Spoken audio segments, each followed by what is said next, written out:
All right, now we are moving into the financial literacy portion of the Smart Money series, which we call Budgeting 101. So our goal or objective in this part of the series is to introduce you to how should you go about budgeting.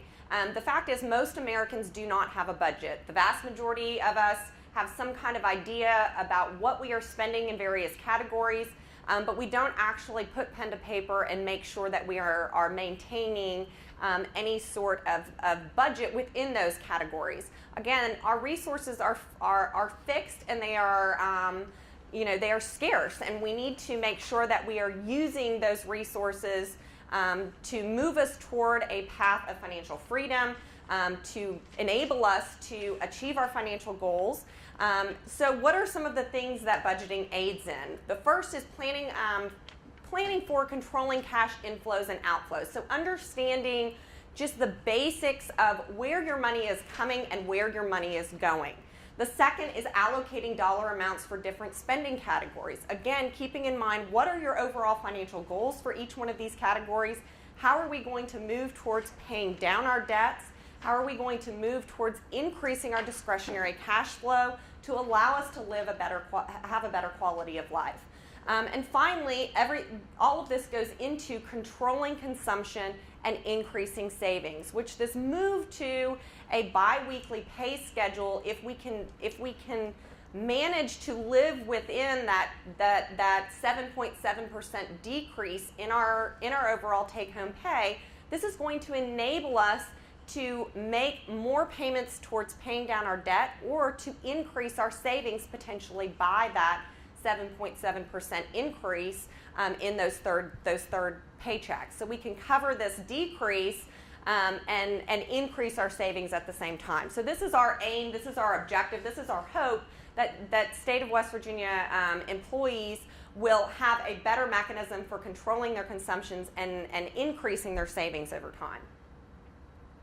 So the first step in any budgeting process, again, is to determine our sources of income. This may seem straightforward, especially if you are a salaried employee with one job, but many of us have multiple sources of income, and many of these sources of income you may not even be considering to be sources of income. It is important to understand where all of your income is coming from so that you can implement it into the budgeting process. So what are some of your anticipated income sources? Obviously, anything that's coming from wages, tips, salaries, bonuses, and commissions also should be included in the budgeting process.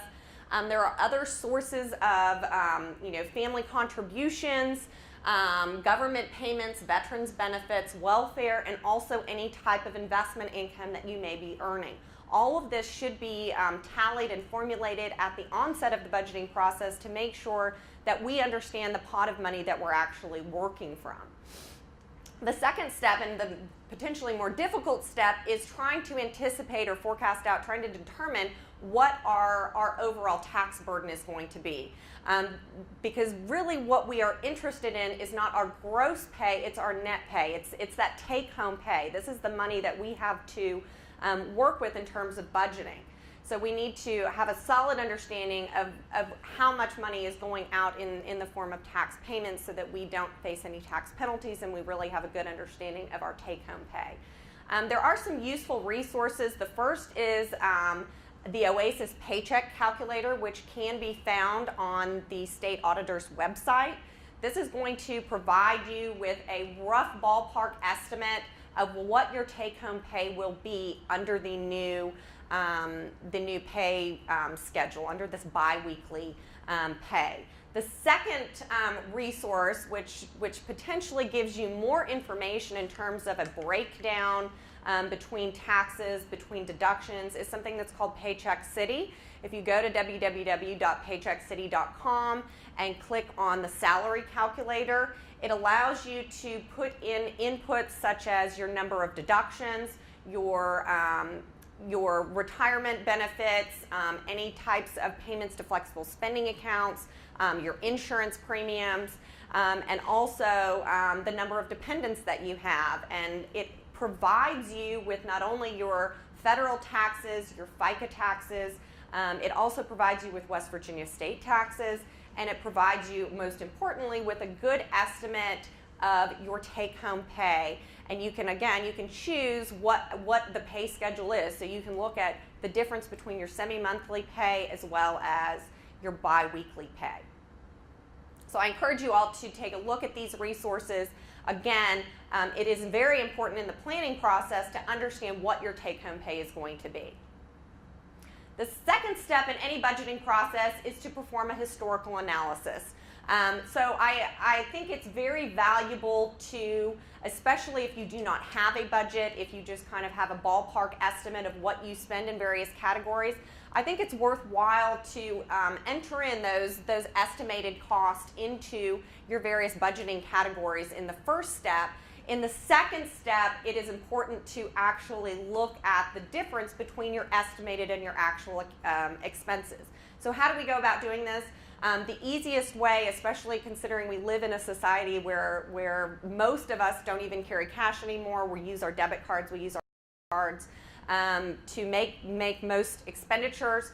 You can compile at least 1 year's worth of bank statements, and the reason that we encourage individuals to look at a full year is that you may have expenses that do not happen with any type of regularity, things like property taxes, insurance premiums that are paid out once or twice a year. So it's important to look at the full scope of your budget, to look out 12 months and enter in those various expenditure categories of both what you estimate that you spend in those categories as well as what you actually spend in your categories. Alongside, on the state auditor's website, you will find a budgeting worksheet. This is a very comprehensive worksheet that allows you to enter in both your estimated and your actual expenses, and it shows you the difference between those expenses.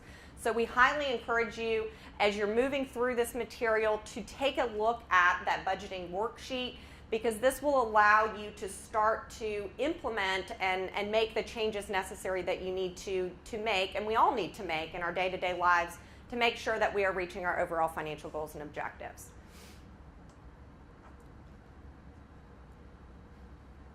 Step 3 in the budgeting process is performing what we call a sensitivity analysis. There may be some payments that are sensitive to general inflation. All right. Typically, I like to think about inflation in terms of personal inflation. So what are the costs that are going to tend to increase for your particular family? Because in the budgeting process, changes in our government's level of inflation may or may not impact us directly as consumers. And so it's important to be paying attention to the types of items that are going to directly impact you in the future, so that you can appropriately plan for those changes. So some typical things that may be sensitive to general inflation, things like ordinary living expenses, food, clothing, utilities, gasoline for our cars. These are things that most families are going to have to face changes in if the general level of inflation does increase.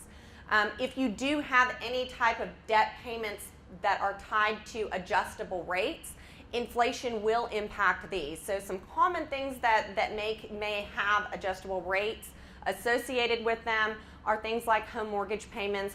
Some credit cards may be impacted once inflation starts to increase, and other types of interest-based payments, a second home, a boat, your automobiles, these types of things will be impacted when general inflation increases. And the final step in any budgeting process is forecasting. Okay, so we want to look at not only what we are spending today, but also what we will be spending in the upcoming year. Are there any big changes that your family is going to undergo? The birth of another child, a child going to college, retirement, these types of things, so that we can have a solid grasp or solid understanding of how our budget is going to change in the upcoming year, if it is going to change at all. So again, we want to look at, is your income going to change? Are you expected to receive any raises, bonuses, commissions, promotions in the next year that will have a direct impact on your overall budget? The second step is determining, again, which expenditures will occur in which months. Are there these periodic expenditures that may not be accounted for in your current budget, but that do have to be planned for over the course of a 12-month budgeting time period? Again, looking at things like taxes and insurance. These are going to be items that, again, are not necessarily monthly expenditures, but they do have to be taken into consideration when we're looking at a yearly or an annual budget.